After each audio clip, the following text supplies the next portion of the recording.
Bonjour les gars et bienvenue en Tanzanie. On est bien à Dar es Salaam.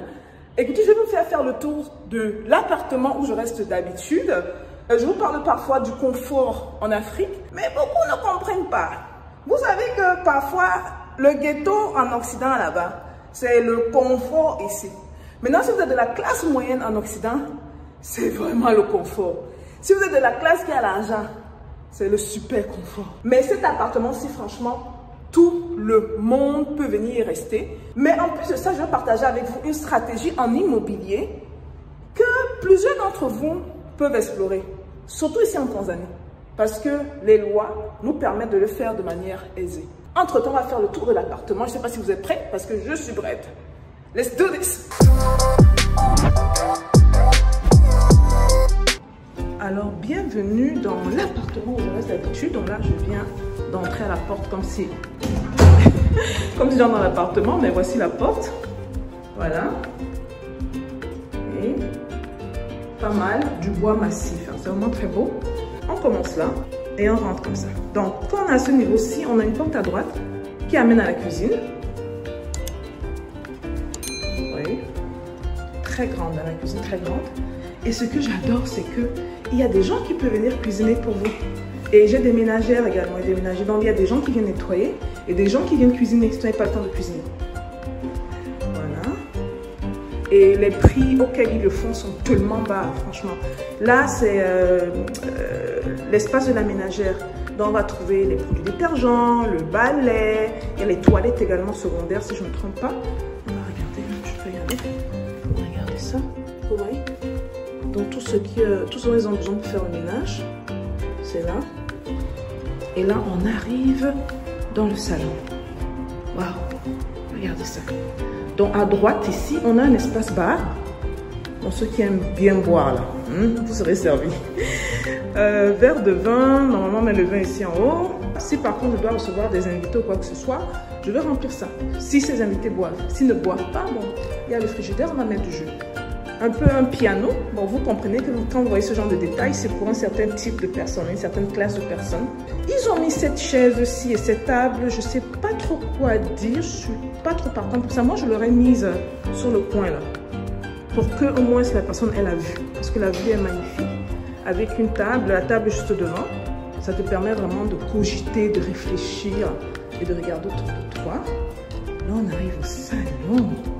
Ce que j'aime beaucoup ici, c'est simple, c'est fonctionnel. Il y a le nécessaire, le plus important, point barre. Voilà, donc un fauteuil, ils ont posé avec des couleurs, mais franchement, les couleurs choisies, magnifiques, surtout avec le mur là, de wall. Vous voyez? Dans le canapé bleu, on a mis des petits coussins là. Et puis là, sur la droite, ils ont mis une table avec un grand tapis, télé, bon j'allais cacher les fils, mais bon c'est pas pire. Et là, une table à manger. Ça c'est quand même assez astucieux, hein. Ça ne prend pas beaucoup d'espace. Bon, ce sont des chaises, pour ceux qui ne savent pas, je sais que certains connaissent ce genre de chaises-ci. Ouais. Donc ce sont des chaises qui s'encastrent sous la table et ça prend la forme. Et je me suis assise plusieurs fois, c'est quand même assez confortable. Voilà, on repose ça. Bon, un petit détail, cette chaise-ci, moi j'allais l'enlever. Parce que ça casse un peu le flot. Vous voyez, laissez-moi reculer. Ça casse vraiment le flot parce que si vous avez des enfants qui courent là, ils peuvent se... Je sais pas, j'allais la retirer, peut-être la mettre là où il y a la table. Reculer les deux. Là où il y a la table, mais qui regarde le piano. Hein, où j'allais carrément même l'enlever du design. C'est la seule petite critique que j'ai à faire.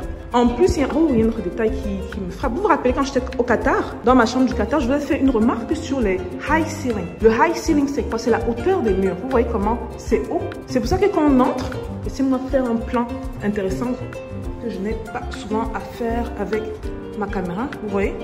Vous avez l'impression de respirer. On respire. C'est ce petit détail-là. Ils ont peut-être dû rajouter, je dirais, un bon 2-3 rangées de briques hein, ou de parpaings pour faire respirer. Et en plus de ça, il y a la lumière naturelle qui rentre. Regardez la vue, non par la vue. Oh my God. Oh my God. Les gars des États-Unis là, dites-moi si vous avez ça chez vous.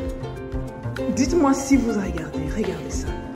La vue est magnifique. Il n'y a rien à dire. Regardez la plage au bord. Il n'y a rien à dire. Franchement, je ne sais même pas quoi dire. Regardez. Et puis là, bon, en 2020, je vous amené à Zanzibar. C'était mon premier voyage à l'international avec vous parce que j'ai lancé la chaîne en 2020. Donc, je suis venue en Tanzanie, si je ne me trompe pas bien, le premier pays. Et ça reste un de mes pays favoris. Et donc, pour aller à Zanzibar, voici les bateaux. Et voici le ferry. Donc, on paye les tickets là. On embarque. Ceux qui ont vu la vidéo m'ont sûrement vu filmer quand je passais là. Je suis arrivée sur le plateau. On embarque dans ça. Et puis Zanzibar à 3 heures de route. C'est dans ce sens-là, loin, loin là-bas. Voilà. Donc le ferry est juste à côté. Ça me tente. Si vous vivez ici, ça vous ennuie. Vous dites, ah, j'ai envie d'aller prendre une plage bien belle avec du sable blanc. Une plage qui vous, voilà. Vous sortez, vous voyez mon immeuble en bas là. Vous marchez moins de 5 minutes. Vous êtes dans le ferry. Et vous êtes au paradis. Vous êtes à Zanzibar. C'est pas superbe ça? Voilà les gars. Ouh! Bon, on va continuer sur ce canapé, ok? Donc ils appliquent une stratégie que certaines personnes dans l'immobilier font. Ils font ce qu'on appelle le subleasing et c'est quelque chose que je voulais explorer avec David, que vous avez vu sur la chaîne. Surtout que c'est une sorte de revenu passif. Et j'adore ça. C'est du genre, vous pouvez être en Chine, vous pouvez être en Inde, vous pouvez être aux États-Unis, vous pouvez être au Togo, en Côte d'Ivoire et vous avez des appartements ici qui vous font l'argent. Donc le subleasing c'est quoi? C'est quelqu'un qui va louer un appartement. Surtout que pour les prix des appartements ici, vous voyez ce que je vous ai montré. Je ne suis même pas montée parce qu'en haut ce sont les chambres. En haut il y a 3 chambres, ok? Et une des chambres, qui est la chambre principale, a cette vue de ce côté-ci, ce qui est super. Donc ce que certaines personnes vont faire c'est quoi? C'est qu'ils vont louer ces appartements-ci et ils vont sous-louer les chambres. Donc si par exemple vous arrivez à négocier l'appartement à, c'est pas 1500 $ le mois, ce qui peut être le cas pour ce genre d'appartement, vous serez surpris. Hein? À New York, un truc comme ça, c'est pas moins, je sais pas, 7000, non, 3 chambres, non, on parle de plus, pas moins de 10 000 $. Avec la vue, les baies vitrées, vous avez les baies vitrées de haut en bas, la vue, la chambre principale également. On a cette vue là-bas. Les 2 petites chambres, celle du milieu a une vue partielle. La 3e, une petite vue quand même de l'autre côté. Donc pour revenir à la stratégie, ce qu'on va faire, c'est qu'on va louer l'appartement à 1500. On a 3 chambres. Sachant que moi, c'est 30 jours. Donc on a la possibilité de faire un certain montant par chambre. Et vous imaginez ce genre d'appartement se book rapidement. Donc si maintenant pour chaque chambre, vous mettez le prix de 80 $, je ne dirais pas pour chaque chambre, je dirais pour la chambre principale, ok? Vous êtes à 80 $. Et pour les 2 autres chambres, vous êtes à, disons, 50-50. Donc juste pour la chambre principale, vous êtes à 80 x 30. Donc vous êtes à quoi? 2400 $. Et avec juste la chambre principale. Et le 80 là, je vous promets que c'est un prix bas. Et il y a des expats qui sont prêts à payer cette chambre-là même à 200 $, la chambre principale. Donc, juste avec la chambre principale, vous avez déjà payé le loyer, le 1500 $ qu'on vous demande ici. Et vous avez des bénéfices. Et c'est le genre de chambre qui ne chante pas. Vous imaginez, j'ai dû booker la chambre... Non, même pas, c'est pas vrai. Vous imaginez, je suis arrivée, je suis d'abord allée dans une maison à Masaki. Masaki, c'est un coin... J'étais même pour prendre ce coin à Dar es Salaam. Vous avez au Nigeria, vous avez vu la maison des riches au Nigeria. Attendez alors Masaki là. Si j'ai le temps d'aller filmer Masaki, je vais filmer Masaki. Vous allez voir c'est quoi avoir l'argent en Afrique. Donc je suis allée booker Masaki pour 2 jours. Le temps de parler au management, de leur dire que je suis quelqu'un de régulier. Je viens ici en moyenne 1 fois par an. Et quand je viens, c'est toujours là-bas que je reste pour 2 semaines, blablabla. Donc ils ont pu finalement me dégager quelque chose. Ils ont dû bouger la personne qui était là pour me placer dans la chambre. Cette chambre, même parfois, vous mettez à 150 $ par jour, les gens vont payer. Il y a des gens qui sont prêts à payer pour ça. Donc ça, c'est la chambre principale. Les 2 autres chambres de 50-50 $, vous voyez qu'une seule chambre secondaire, là, ça paye déjà le loyer. Donc vous êtes à 1500 $ et 1500 $. Donc vous avez 3000 de bénéfices. En plus de l'excédent, on est à 2400 moins 1600, de 900 $. Vous avez dans les 3000, restons conservateurs, ils ont même 3000, c'est des 3900 et on dit que c'est le prix d'argent, l'argent passif qui rentre dans votre compte et qui se dépose dans votre compte chaque mois. Si c'est juste 3000 et pas 3900, parce que le vrai montant c'est 3900, disons 3000 juste au cas où il y a des jours où l'appartement n'est pas pris, ce qui n'arrive jamais ici en Tanzanie. Vous savez que le tourisme est au pic ici. Après 1 an, vous avez 36 000 $ dans votre compte si vous ne touchez pas cet argent. Parce que le but des revenus passifs, c'est de ne pas toucher cet argent. Après 2 ans, vous avez 72 000 $. Maintenant, qui peut venir en Tanzanie et sous-louer les appartements? Vous venez ici comme si vous venez faire les affaires. En plus, si vous avez une nationalité étrangère, ça va passer comme une lettre à la poste. Parce qu'ils vont assumer que vous avez plus d'argent que la moyenne des gens qui vivent dans le pays. Ce sont les réalités en Afrique. Quand vous venez avec un nouveau passeport, surtout un passeport occidental, les personnes ont tendance à assumer que vous pouvez payer ce 1 500 $. Faites le calcul. Après 2 ans, 72 000 $. Après 3 ans, 108 000 $. Après juste 3 ans, vous avez 108 000 $ déposés dans votre compte. Donc franchement, c'est une stratégie à considérer. J'espère que vous avez trouvé la vidéo utile. Voilà, c'est d'habitude ce que je reste quand je suis en Tanzanie. Je vous ai dit que je trouve mon confort en Afrique.